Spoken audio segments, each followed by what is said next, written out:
de la zone sahélienne. C'est pourquoi la politique agricole du gouvernement est orientée vers une vision globale du développement durable déclinée dans le Malikro Nyata Sirak Abes Ambafla Yoroni Sabama, dont la finalité est d'assurer la satisfaction des besoins fondamentaux de notre population à l'horizon 2063. Le programme de développement de l'irrigation dans le bassin du Bani et à Sélégué est une initiative du gouvernement avec les partenaires techniques et financiers qui nous accompagnent dans le strict respect des principes qui guident l'action publique.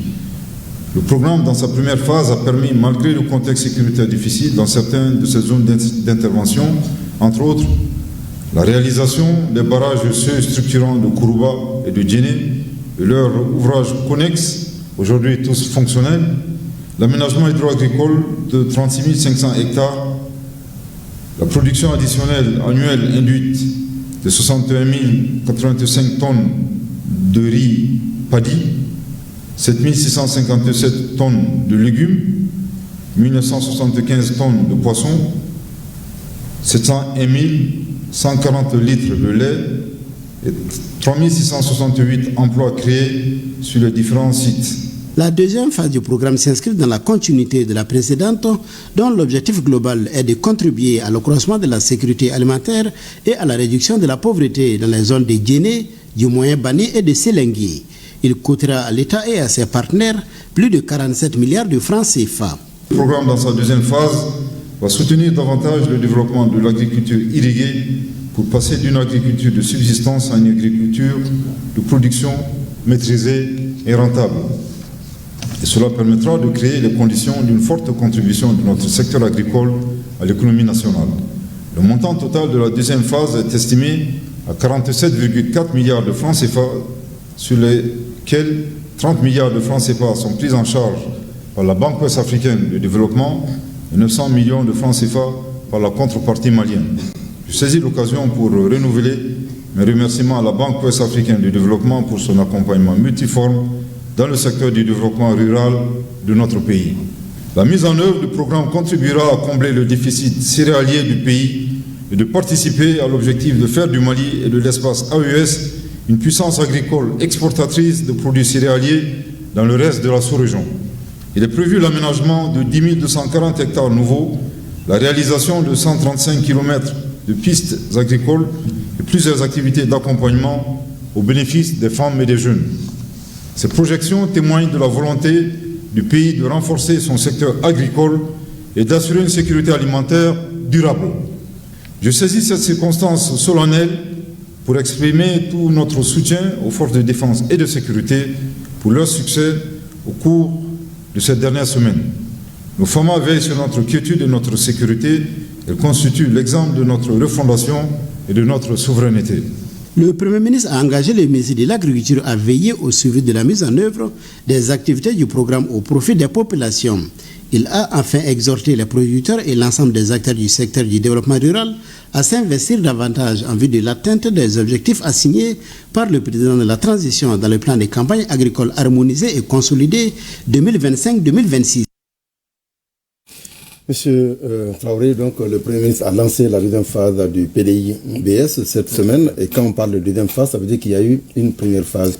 Pourriez-vous nous parler d'abord de la première phase? Quand est-ce qu'elle avait démarré? Ok, merci Monsieur Koné.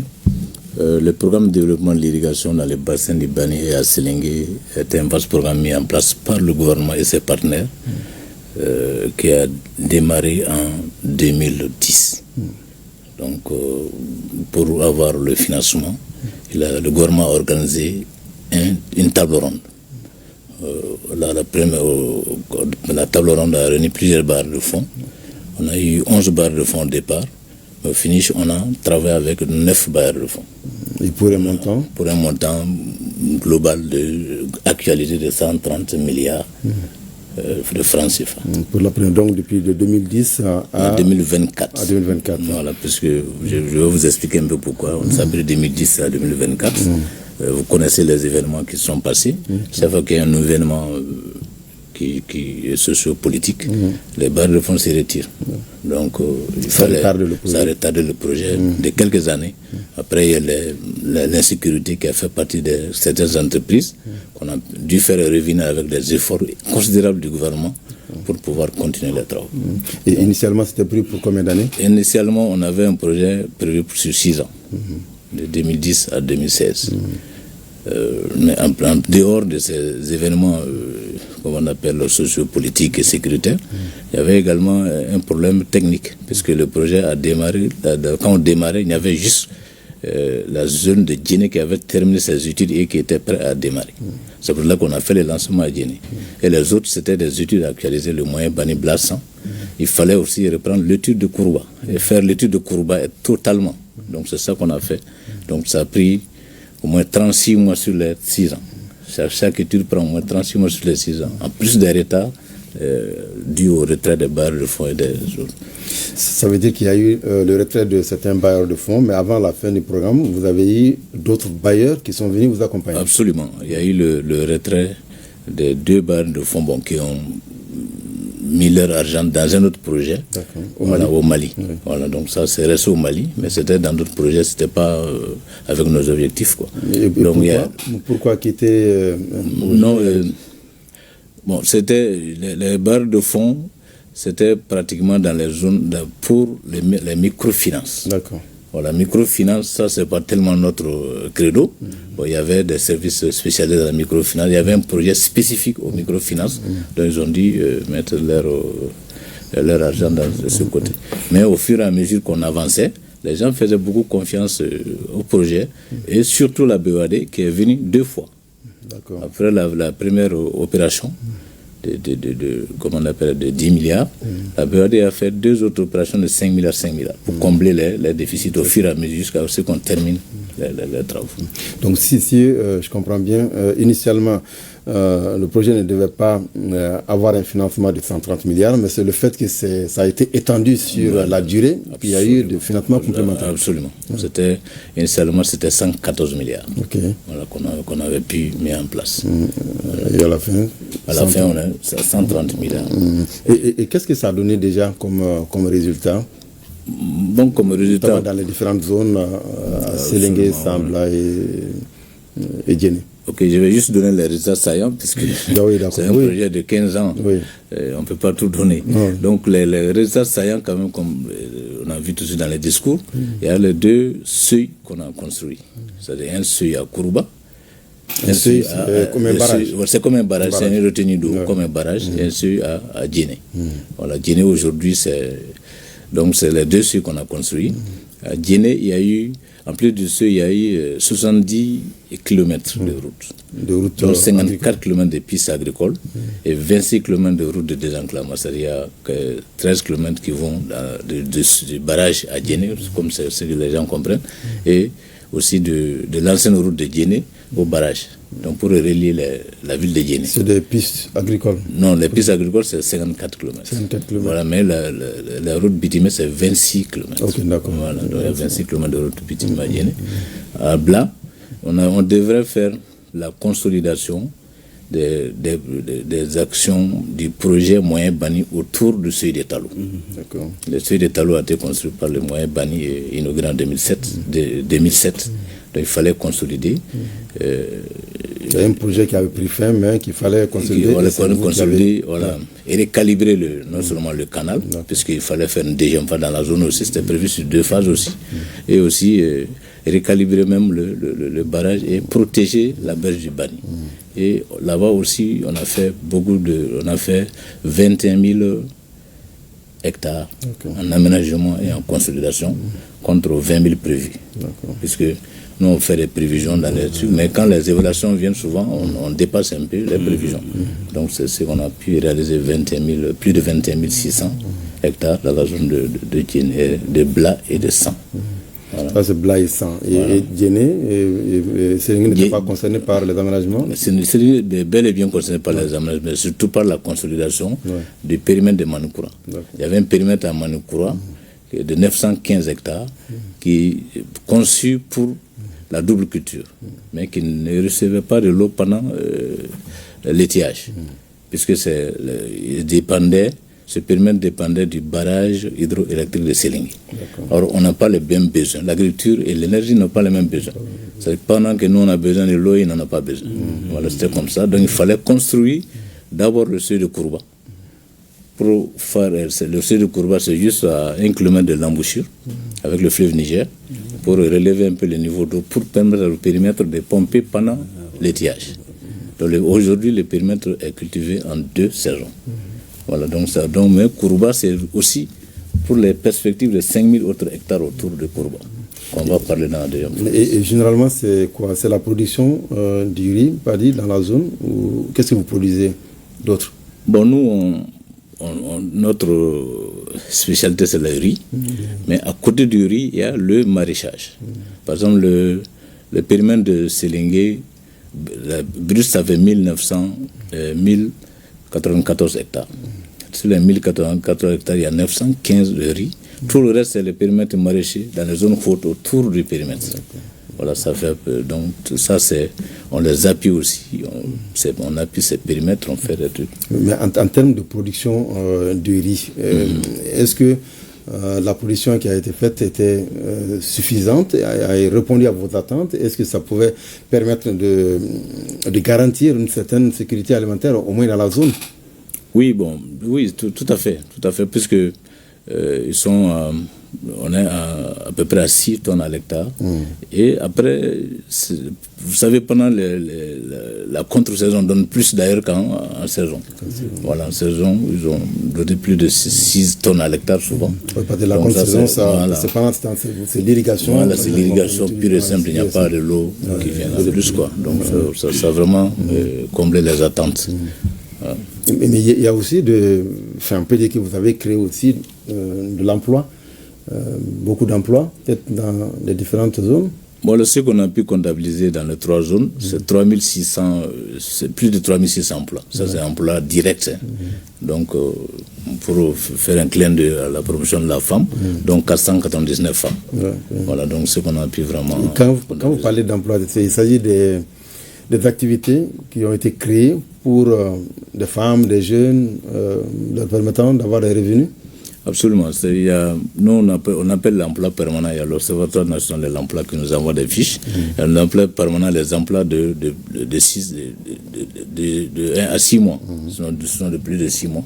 Il y a des emplois comme ça, c'est des gens pris au niveau de... Maintenant, aussi, il y a les entreprises au niveau des zones qui recrutent.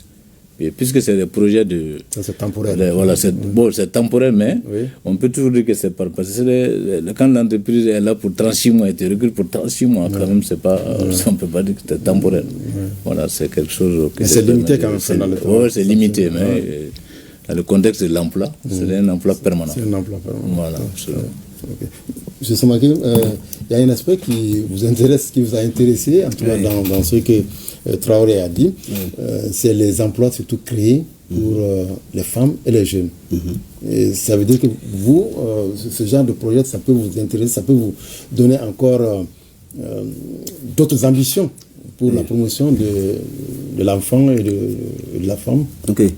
Merci bien. Effectivement, lorsque il parle de 3000 et quelques emplois, 479 emplois pour les femmes, nous sommes un peu au courant du projet parce que le projet moyen banni, quand nous participons aux réunions du comité, et je pense que ce qui est recherché, c'est faire en sorte que partout où il y a des aménagements, qu'une part importante puisse être réservée aux femmes. Nous voulons des emplois pérennes, mais que les femmes elles-mêmes puissent vraiment gérer leur parcelle, être des productrices, elles sont déjà des productrices, mais il faut valoriser en tout cas ce qu'elles font. Donc la part des femmes doit être en tout cas prise en compte de façon en tout cas à la hauteur des attentes, puisque déjà la loi agricole, si je ne me trompe pas, prévoit l'octroi de 15% des surfaces aménagées aux femmes. Et déjà, ce qu'ils font, c'est déjà encourageant. Ça peut ne pas être suffisant, mais c'est déjà encourageant à notre avis. Donc, nous allons faire en sorte que attirer leur attention par rapport au manquement, aux insuffisances et l'essentiel par-ci, par-là, pour faire en sorte que vraiment les femmes puissent être au cœur. Elles sont déjà au cœur, mais comment valoriser, comment les donner en tout cas une certaine autonomie par rapport à l'exploitation des terres qui sont donné. Peut-être que ça sera pris en compte au cours de la deuxième phase qui a été justement lancée par le Premier ministre. Et dites-moi, M. Traoré, quand est-ce que vous avez commencé à négocier cette deuxième phase? Sur la base des résultats, peut-être bien sûr, de la première. Absolument. Rapidement, je voudrais réagir un peu par rapport le PDIBS, comme je l'ai dit. Nous avons, à partir de la stratégie nationale de genre qui a été élaborée au niveau de la promotion de la femme, nous on a fait une stratégie propre au PDI. Et cette stratégie est disséminée au niveau des 3 zones. Et chacun suit un peu comment on appelle l'application du genre. Et je crois que même dans Djéné, on a dépassé les 15%. Au moins, comme ce que je n'aime pas dire au départ dans les acquis, on a aidé à mettre en place l'office du moyen banni. L'office du moyen banni qui s'occupe de Blas, San et Djéné. Et c'est eux qui font les attributions, l'exploitation des terres, tout ça, et on suit avec eux. C'était pour que notre stratégie soit mise en œuvre. Donc c'est vraiment pris en compte dans ce sens, parce que j'ai dit qu'il y a tellement de choses qu'on ne peut pas tout dire. Voilà, je n'ai juste dit les trucs saillants. Maintenant, la deuxième phase, comme je l'ai dit, compte tenu des résultats pertinents de la première phase, c'est un projet qui était d'abord conçu sur 2 phases. Donc on a dit que la première phase s'occupera des infrastructures, des grandes infrastructures, des barrages, les trucs à mettre en place avec quelques aménagements. Donc la deuxième phase, nous on a commencé à préparer la deuxième phase depuis 2020. À identifier, à prendre un consultant pour faire le tour, pour les éléments, faire un rapport de pré-évaluation et proposer des études au fur et à mesure dans la zone pour préciser ce qu'on veut. Voilà, donc après les 7 précisions, ça a commencé depuis 2020. En 2023, le ministre a pris une décision pour mettre en place, comment on appelle, pour permettre le démarrage même de cette deuxième phase avec ces études. Et parce que la première phase, pour la première phase, il fallait mettre en place les infrastructures. Absolument. Pour la deuxième phase, ça veut dire que le budget, ou en tout cas l'enveloppe, n'est pas aussi importante que la première phase, parce qu'il s'agit juste de consolider les acquis, je dirais, non? Bon, globalement pris, dans l'ensemble du projet, c'est à peu près la même chose. Puisque Djéné, nous avons la zone de Djéné. Ce qui est potentiellement prévu, il y a à peu près 40 000 hectares à Djéné à aménager. Voilà, donc avec 1200 hectares en mètre total. Donc quand on a fait les études, on a déjà fini les études à Djéné. On est à peu près à 107 milliards pour la zone de Djéné.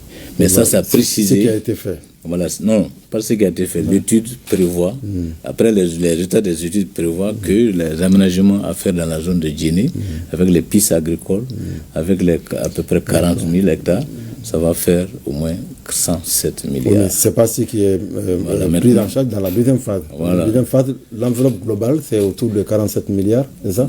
Non, la deuxième phase, ce que je voulais préciser, c'est ce que j'ai dit, si on prend globalement, la deuxième phase, ça va à peu près le même montant que la première phase. Pourquoi? Je vous ai expliqué tout ça. 130 milliards, voilà. C'est ça? Maintenant, au niveau de Blas-San, bon, c'est sur le même plateau qu'on avait dit que le ministre des Finances avait donné l'accord pour l'étude de Blas-San. Donc on a fait l'étude de Blas-San plus rapidement que les autres. Et l'étude de Blas-San a eu son financement qui fait 47 milliards de francs CFA, sur lequel le financement partiel de la BOAD a été signé le 30 août 2024. Entre le gouvernement de 30 milliards. Voilà, donc les 17 milliards restants, la BOAD devait venir avec la banque, la BADEA, la banque arabe, qui est logée à Khartoum, avec les événements de Khartoum. Toujours par rapport à Blas et San. Voilà, donc c'est ça, cette deuxième phase, cette enveloppe qui a permis de lancer le démarrage officiel de la deuxième phase. Mais nous continuons la recherche de financement pour les autres zones. Pour Sélingué et Djéné. Et là aussi, ça peut aller au-delà de 50 milliards, c'est ça? Voilà, c'est ça. C'est pour là que quand on ajoute à Djéné déjà, ça peut aller à peu près le même montant. Quoi. Et du coup, les objectifs restent les mêmes, les grandes orientations restent les mêmes pour la deuxième phase? Absolument, les grandes orientations restent les mêmes pour la deuxième phase. Il s'agit de consolider d'abord chaque fois les aménagements en terre, souvent il y a des consolidations. Il s'agit de consolider ce qui est déjà fait. Il s'agit aussi d'étendre maintenant les aménagements. Il y a eu même dans cette zone de Blasse une reconversion. Voilà, la reconversion, c'est sur, on avait 2300 hectares à mettre en submersion contrôlée qu'on est en train de reconvertir maintenant en maîtrise totale. Alors ça, c'est la plaine de Hollande sur 2300 hectares et un nouveau périmètre de 2000 hectares. Donc ça, c'est à Blas et 100. Voilà. Donc c'est ce qui est obtenu, ce financement obtenu aujourd'hui. Et cette fois-ci, vous allez avoir beaucoup plus d'appui pour les femmes comparativement à la première phase. Oui, les femmes, surtout le truc de Blas 100. On a fait venir, pendant que la mission d'évaluation de la BEAD était là, compte tenu du secteur de la situation sécuritaire, on a fait venir les producteurs et les productrices. À la base, ils sont venus exprimer leurs besoins. Ces besoins-là qui ont été mis dans le projet. Voilà, c'est ces besoins qui ont été dans le projet. Il s'agit des maraîchages, il s'agit des écoles, il s'agit des centres de santé. Donc tout ça, c'est les femmes et les jeunes. Voilà, donc ça, il va sans dire que c'est vraiment... Ils sont pris en compte.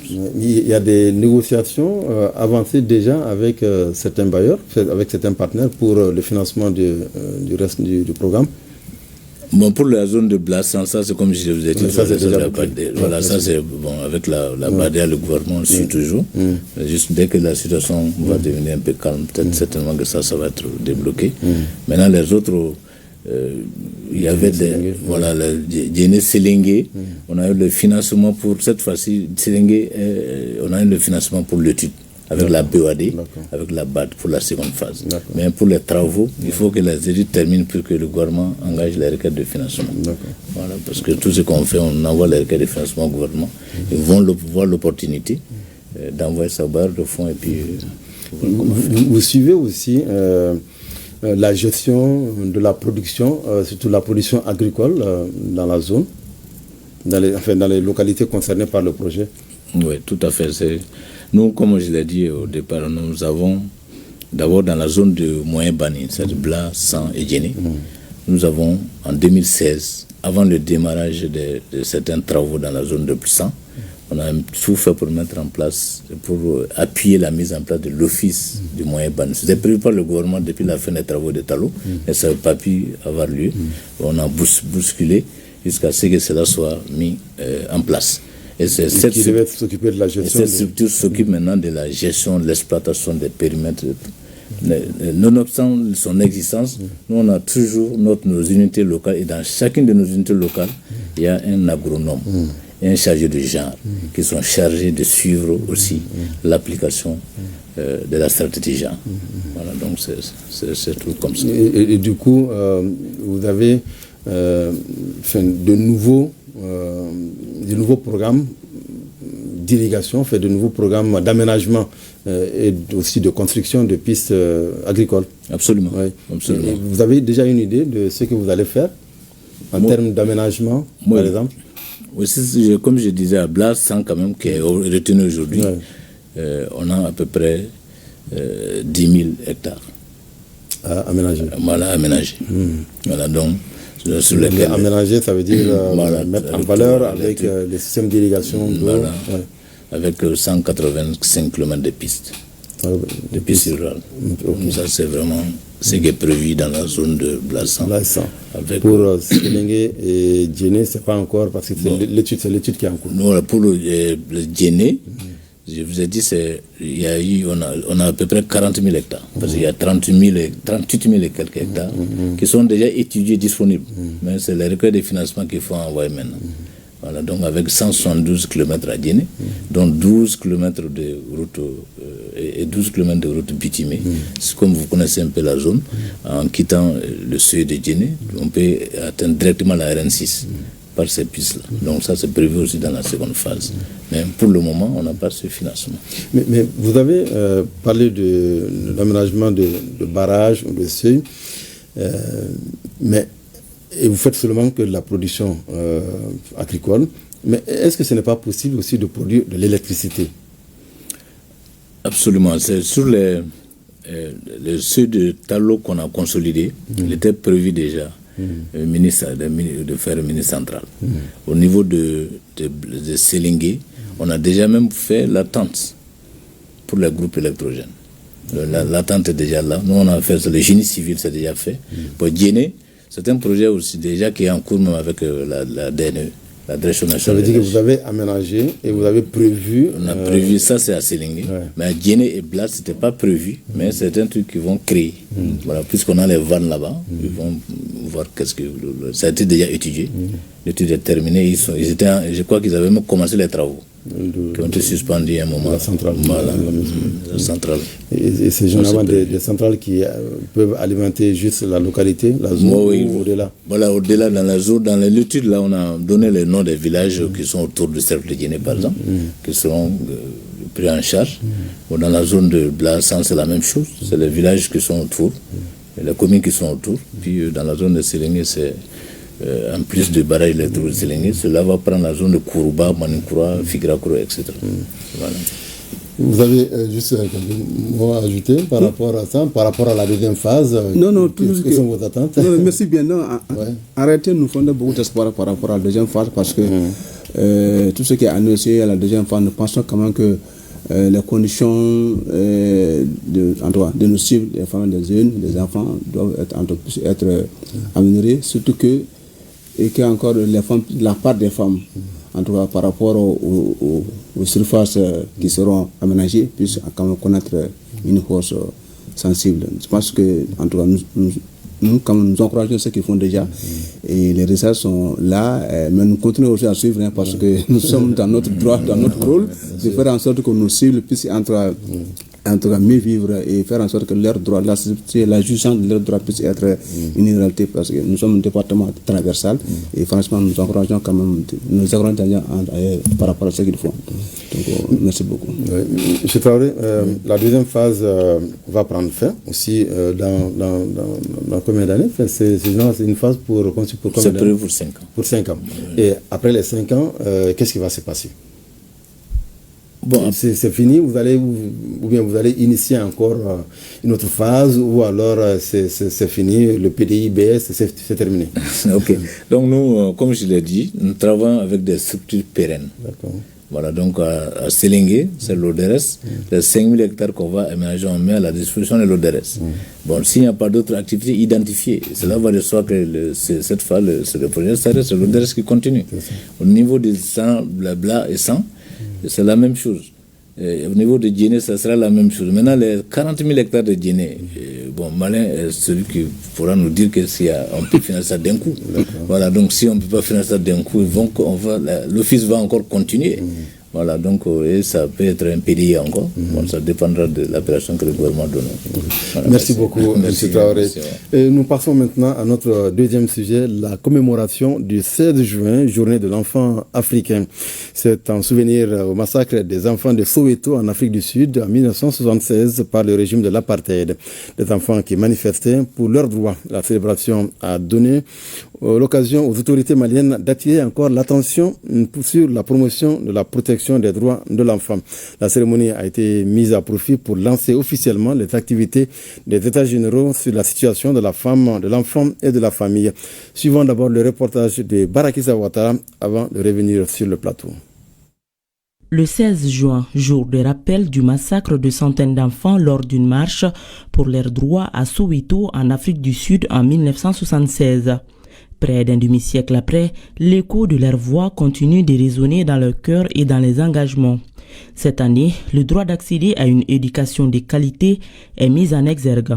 Pour paraphraser celle qui porte la voix des enfants du Mali, la célébration de la journée de l'enfant africain doit marquer un tournant vers une culture qui ne trahit pas ses enfants mais qui les élève. Malgré des avancées dans le domaine de la protection des droits de l'enfant, il reste encore du chemin à parcourir. Combien d'enfants ne vont pas à l'école, dans nos villes comme dans nos villages? Surtout les filles qui abandonnent très tôt. Les pratiques culturelles néfastes, le travail des enfants sont devenus tristement courants. Beaucoup d'enfants se retrouvent dans la rue, exposés à l'exploitation et privés de leurs droits. Parmi les efforts commode en métier, l'adoption de la nouvelle constitution qui renforce la protection des enfants à travers plusieurs de ces dispositions. L'apaisement de l'espace scolaire permettant la tenue régulière des évaluations de fin d'année, les œuvres sociales du président qui bénéficient directement et indirectement à de nombreux enfants. La protection des enfants contre l'enrôlement dans les groupes armés à travers des actions militaires et scolaires et sociales. Comme pour respecter la volonté présidentielle de faire de 2025 l'année de la culture au Mali, le thème retenu est « Nos valeurs et culture, un bouclier pour nos enfants ». Plus encore, pour les autorités et les partenaires techniques et financiers, le 16 juin, cette date sombre doit être transformée en source d'espoir pour tous les enfants. Le thème national, nos valeurs et culture, bouclier pour nos enfants, est tout aussi essentiel pour la protection des droits de l'enfant. Il nous interpelle sur notre responsabilité dans le choix de valeurs à enseigner à nos enfants.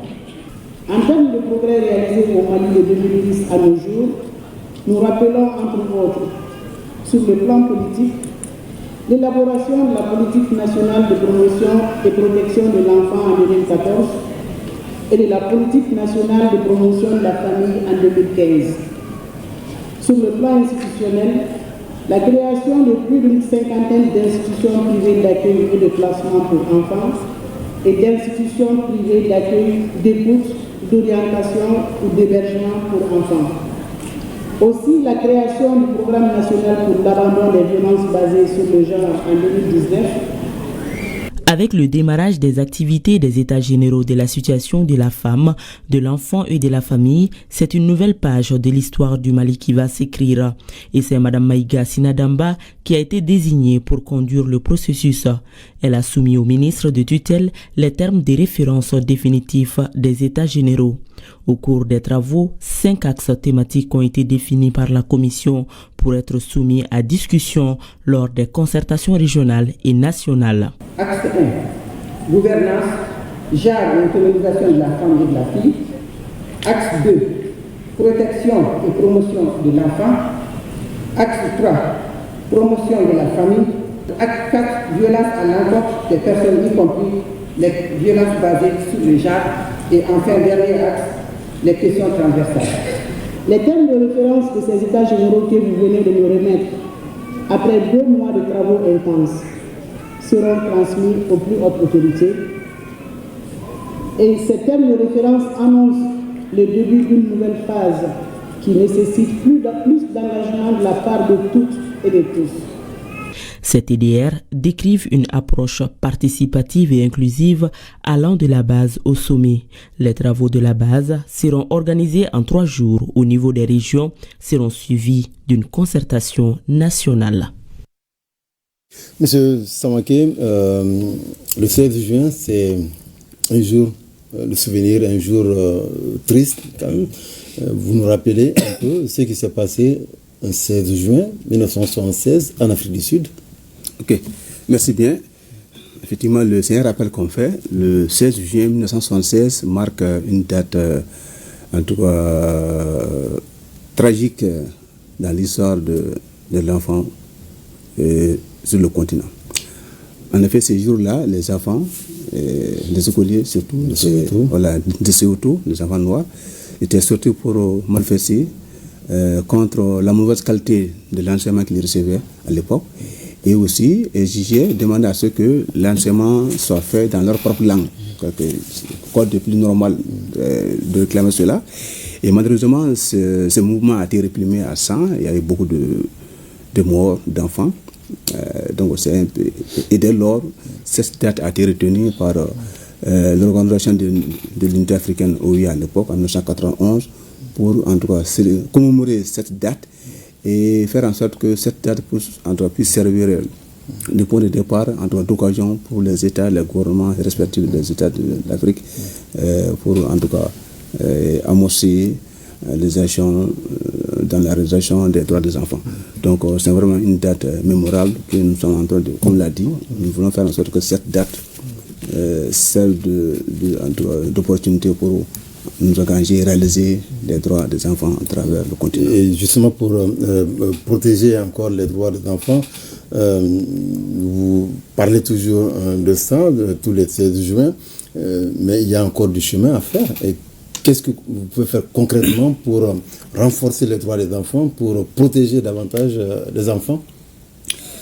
Effectivement, c'est vrai, quand vous prenez le thème africain qui parle de la budgétisation et la planification des droits de l'enfant, progrès depuis 2010. Ce thème avait été retenu en 2010 pour appeler les États, les différents États à allouer en tout cas des ressources à la protection de l'enfant, à la promotion et la protection des droits des enfants. Donc c'est pour nous de faire un peu le point par rapport à ce qui a été fait de 2010 à 2025. Mais puisque nous sommes, chaque fois que nous célébrons ces journées, nous tenons compte du contexte national. Vous savez que l'année 2025 a été décrétée l'année de la culture par le chef de l'État. Et c'est pourquoi nous avons le thème qui a été retenu en face avec cet engagement du président de la République, c'est nos valeurs et culture, un bouclier pour nos enfants, un bouclier de protection pour nos enfants.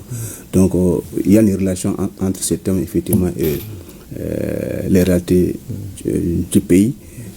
Mais même les deux thèmes, effectivement, il y a des relations parce que la protection de l'enfant, ça doit être un engagement collectif. Ce n'est pas seulement l'affaire des seuls parents, la famille, la communauté en région, mais l'État lui-même en tant que est responsable quand même de la protection, la promotion des droits des enfants partout sur le territoire.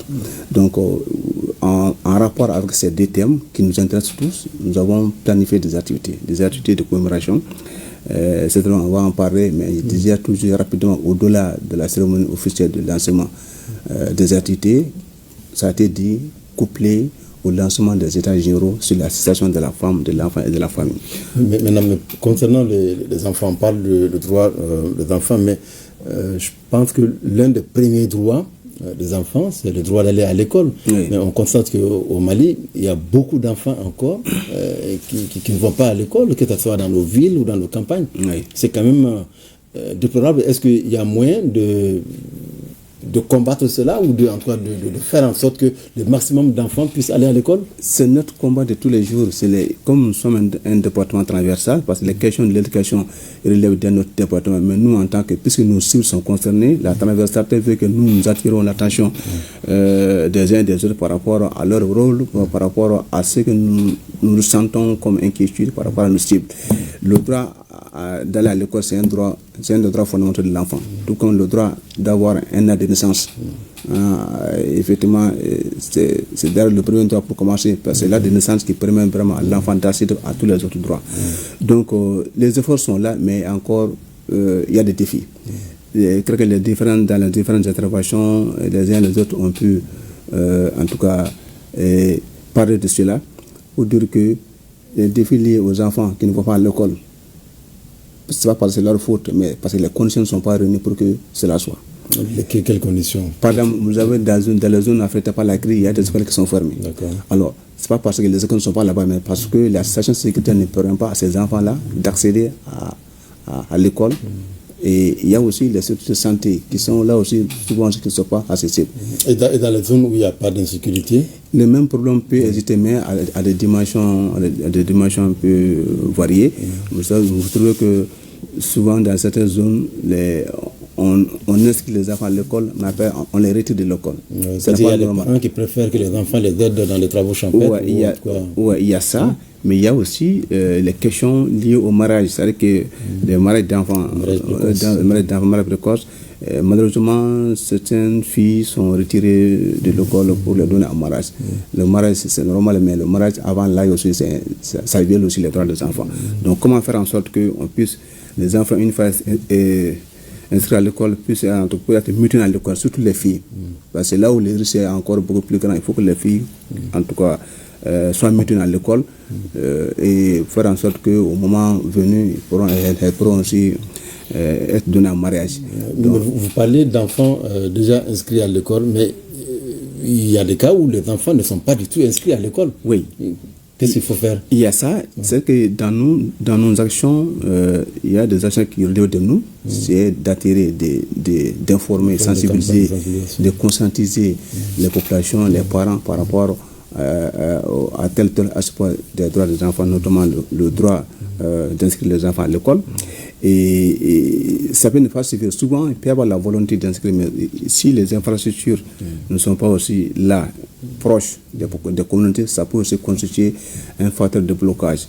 Donc, mais quoi qu'il en soit, chaque enfant, quel que soit son état, que ce soit un enfant un enfant sans handicap, effectivement, tous ces enfants-là ont droit de bénéficier des jours, en tout cas de leurs droits. Et que dire alors de ces enfants de rue, de ces enfants qui ne vont pas à l'école, qui sont dans les rues pour quémander?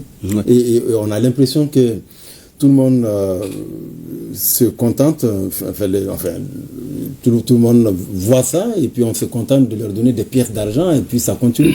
Oui. Vous savez que les enfants qui sont dans la rue, là, il y a plusieurs catégories d'enfants là-dedans. Il y a des enfants talibés, il y a des enfants qui ne sont pas des talibés, mais qui vivent dans les familles, qui ont des difficultés financières. Soit qui sont en rupture avec la famille, qui se retrouvent dans la rue pendant un moment. Et aussi d'autres enfants qui sont sans attache familiale, dont la rue est leur tout.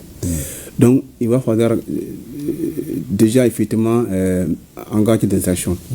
Il y a des actions qui sont engagées, mais puisque c'est une responsabilité collective, lorsque la mendicité, peut-être, dont on parle, est en train de sortir de son contexte, la mendicité, jadis, ce n'était pas la même forme que nous voyons aujourd'hui. Aujourd'hui, tous ceux qui sont dans la rue de la mendicité, il y a une tendance à faire en sorte que la dimension exploitation est en train de gagner du terrain. Un enfant qui mendie, avant c'était tout juste pour avoir la substance et retourner. Mais aujourd'hui, c'est devenu, c'est en train de devenir une attitude d'exploitation. C'est-à-dire que les enfants sont en train d'être exploités par d'autres personnes. Et il n'y a pas moyen de combattre cela? Il y a moyen de combattre, mais ce n'est pas le seul département qui peut combattre cela. Il faut renforcer la scène juridique autour de ça. Il faut renforcer les institutions qui œuvrent dans ce domaine-là, renforcer leurs capacités, les ressources. Il faut aussi faire en sorte qu'il faut renforcer la communication. La communication, parce que souvent, il y en a qui se lancent dans ça, peut-être pas méconnaissant de tous les risques liés, de tous les dangers liés à cette pratique-là. Donc, les actions de communication doivent continuer à être renforcées, mais surtout, il faut renforcer le dispositif juridique, surtout commencer même à appliquer, parce que la mendicité, dans le code de protection de l'enfant, effectivement, la mendicité, elle est interdite.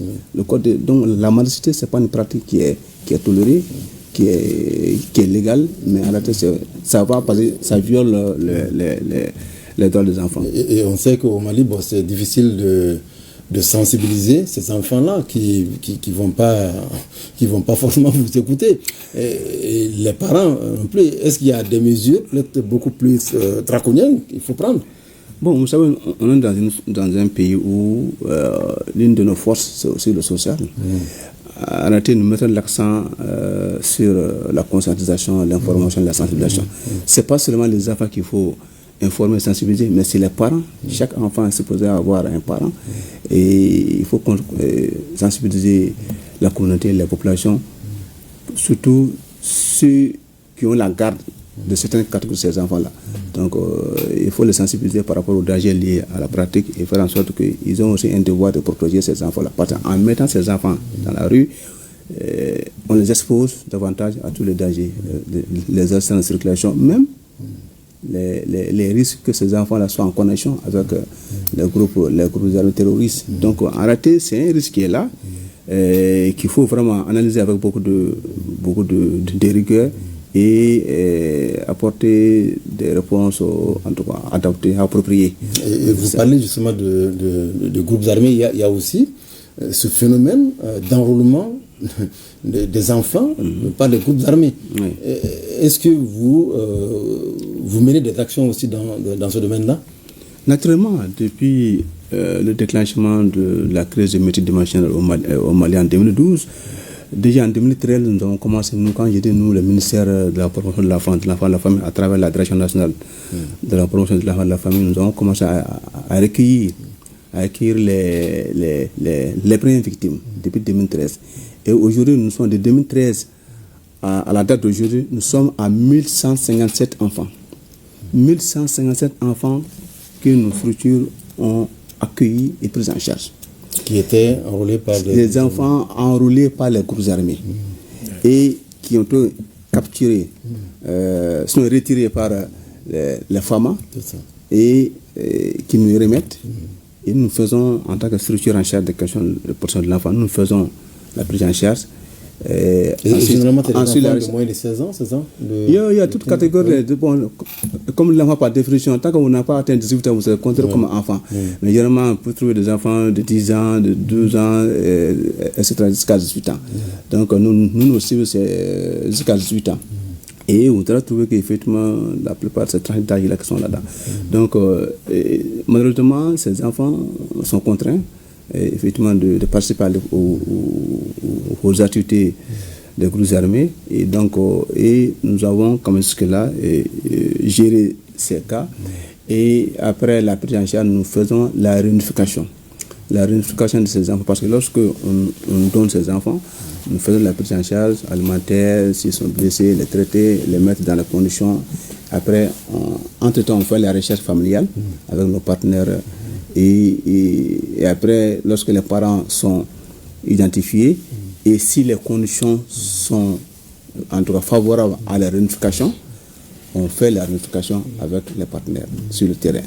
Parce qu'il arrive que souvent, les parents sont identifiés, mais les conditions ne sont pas réunies pour réunifier ces enfants-là, compte tenu des risques de la zone, voilà, la sécurité dans la zone. M. Traoré, vous observez tout cela, vous voyez comme tout le monde, les enfants dans les rues, les enfants qui ne vont pas à l'école, qui sont enrôlés par les groupes armés. Est-ce que vous avez des propositions, des solutions à ce niveau? Est-ce qu'au niveau de votre programme, au niveau du PDI-BS, vous avez aussi des éléments de réponse pour ces enfants-là? Ok, merci. Moi, je crois que, comme il a dit, c'est une direction transversale qui fait ce qu'elle peut faire. Mais comme on appelle là, au niveau du PDI, nous, on pense que quand on pousse le développement dans les zones, le PDI est un facteur de stabilisation, surtout pour le centre. Donc, nous, il y a une zone, par exemple, la zone de Kouakrou, on a 10 000 hectares aménagés en agro-pastoral et en riziculture, en maraîchage, en pêche, etc. Donc nous pensons que cette partie avait même eu le financement. Mais avec les problèmes diplomatiques, on a annulé ce financement.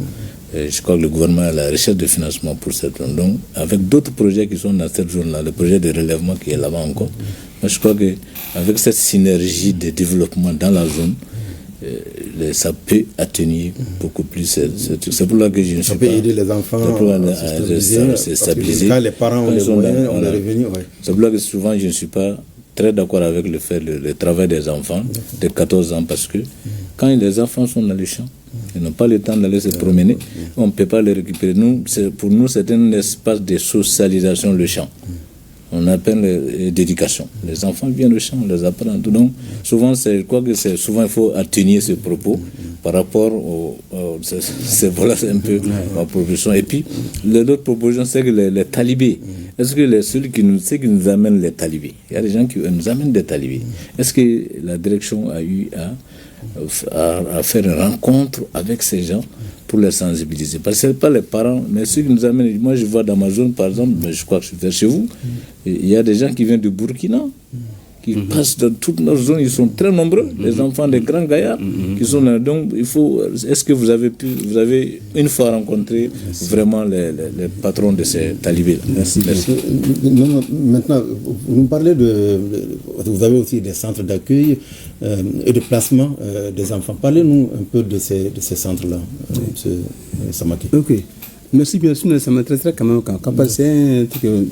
Donc, les centres, on a très peu de voilà, temps. donc nous avons effectivement les centres d'accueil des professionnels pour enfants. Il y a d'abord la pouponnière qui est le centre d'accueil et de déplacement familial, qui est le centre étatique du gouvernement. Et à côté de ça, il y a d'autres centres privés, soit des enfants de 0 jusqu'à 5 ans et de 5 ans jusqu'à 18 ans. Ce sont ces catégories de centres qui sont là. Effectivement, ce sont ces centres-là qui accueillent des enfants en situation difficile, soit des enfants abandonnés, et on fait de la prise en charge. Donc, il y a une complémentarité entre ces différents centres-là à travers le pays. Et ce sont ces centres-là qui fonctionnent sur une autorisation du ministère de la promotion de la femme, à travers un qui accueille les enfants, voilà. qui les forme, qui les place aussi. Oui, c'est-à-dire que dans les familles adoptives, par exemple.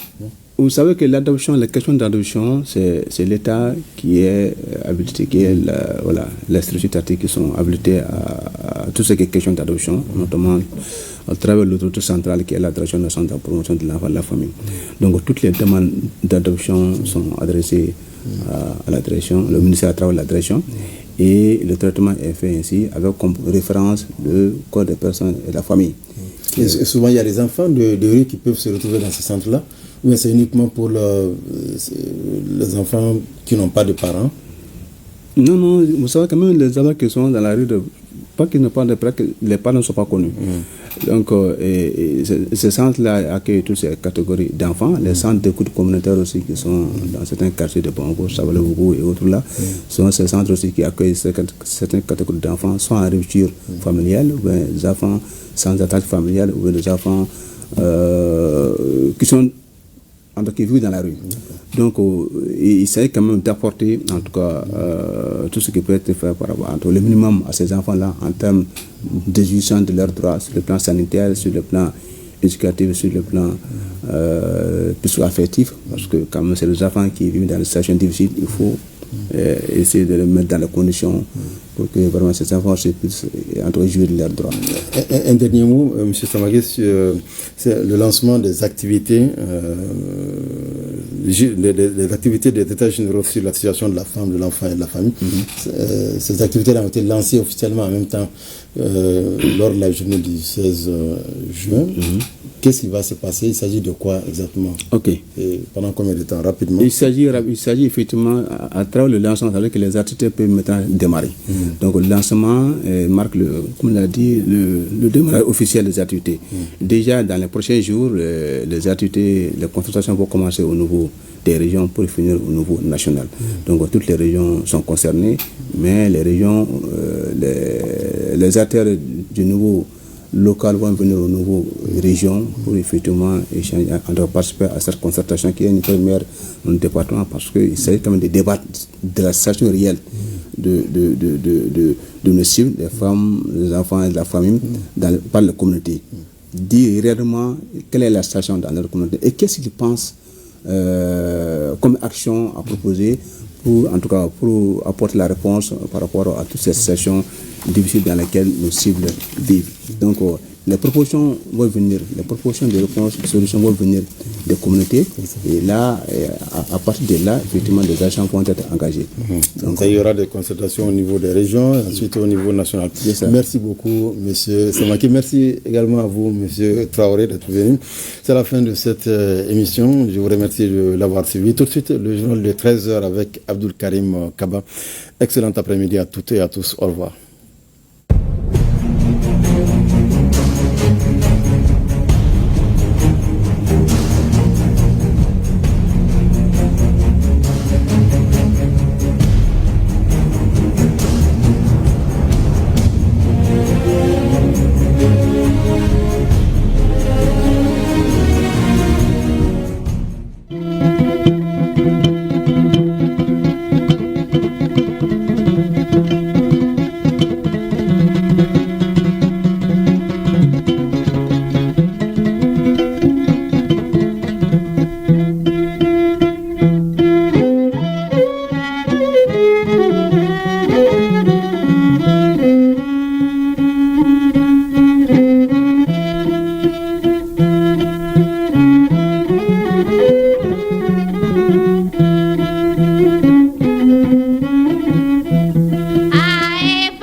Thank you.